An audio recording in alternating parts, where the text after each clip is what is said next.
नमस्कार, आप देख रहे हैं आरजे न्यूज और मैं आपके साथ शहनीला दानी नजीब। भारतीय जनता पार्टी के प्रदेश अध्यक्ष विष्णुदेव साय ने कांग्रेस कमेटी अध्यक्ष सोनिया गांधी को खुला खत लिखा है। इसमें उन्होंने छत्तीसगढ़ कांग्रेस में चल रहे गैंगवार से बने हालात की जानकारी देने की बात कही है।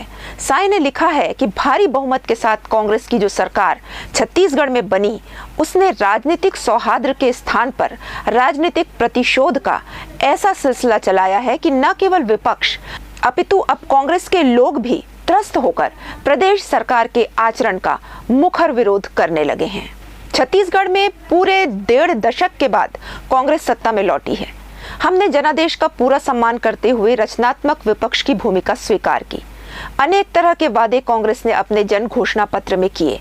उनके जमीनी सच के बारे में बाद में प्रसंगानुसार आपको अवगत कराऊंगा, ऐसा उन्होंने अपनी चिट्ठी में लिखा है। भारी बहुमत के साथ कांग्रेस की जो सरकार छत्तीसगढ़ में बनी, उसने राजनीतिक सौहार्द के स्थान पर राजनीतिक प्रतिशोध का ऐसा सिलसिला चलाया कि न केवल विपक्ष अपितु अब कांग्रेस के लोग भी त्रस्त होकर प्रदेश सरकार के आचरण का मुखर विरोध करने लगे हैं। आगे उन्होंने लिखा है कि रही बात राजनीतिक स्थिरता की, तो प्रदेश में कांग्रेस सरकार के गठन के साथ ही 2.5 साल के फार्मूले की चर्चा भी इस सरकार के साथ जुड़ गई।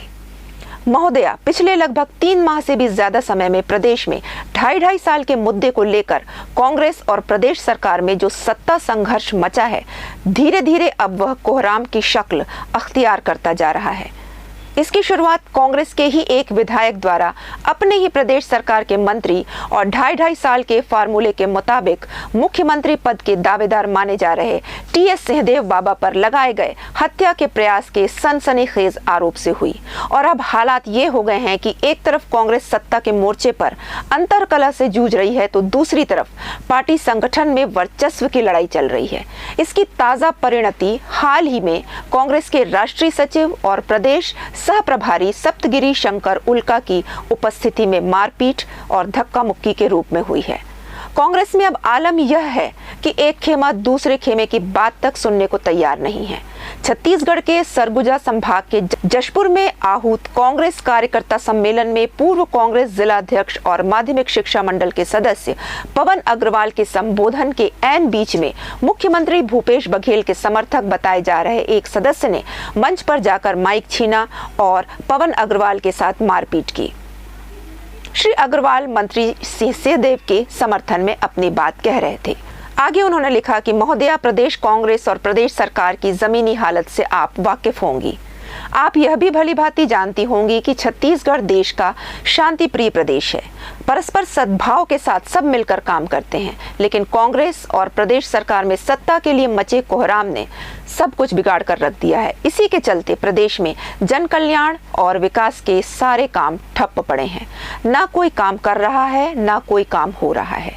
सरकार के मंत्रियों और विधायकों समेत प्रदेश भर में कांग्रेस के सभी जनप्रतिनिधि कोई काम नहीं कर रहे हैं और सब इस या उस गुट का संतुलन साधने और शक्ति प्रदर्शन में मशगूल हैं।